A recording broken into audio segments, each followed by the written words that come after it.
La DXP va justement permettre de faciliter soit cette récupération et ou contribution, et sa restitution dans un contexte dédié.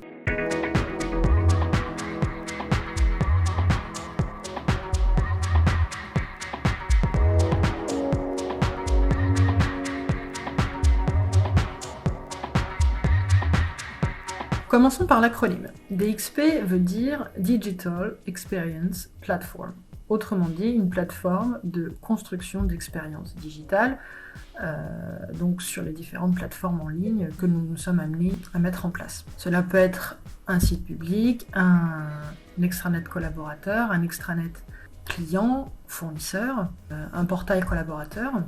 Mais du coup, quelle est la différence entre une DXP et les solutions plus classiques de type CMS, GED, e-commerce ou portail? C'est tout simplement qu'elles viennent apporter en plus une capacité de construction d'expérience, justement. Donc à partir des contenus qui sont contribués directement sur la plateforme ou récupérés donc, via des interfaçages avec d'autres briques de votre système d'information, il est possible de manipuler ces différents contenus et de les restituer sous forme de contexte de consultation. Alors voilà, ça peut être pour votre site public, pour un espace collaborateur, pour un espace client.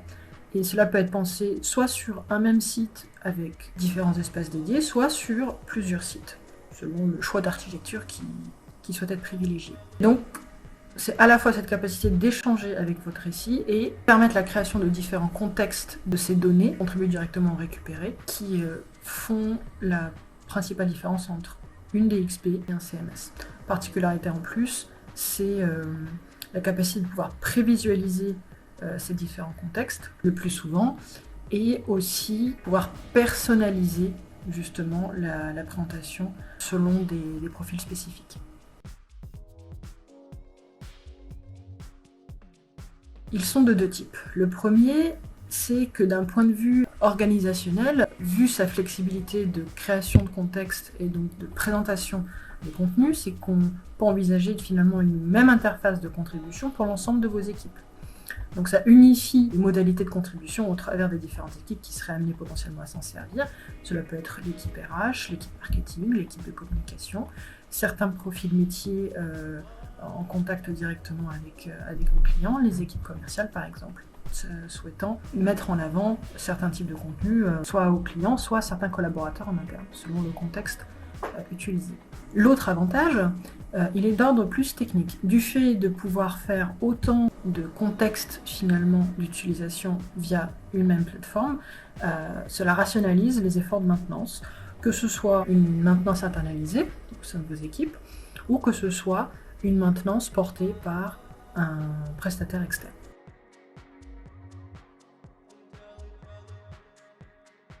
La DXP, vu qu'elle permet de se concentrer plus sur la construction d'expériences, fait qu'on gagne du temps sur le comment faire pour optimiser la gestion de la connaissance, le partage de connaissances.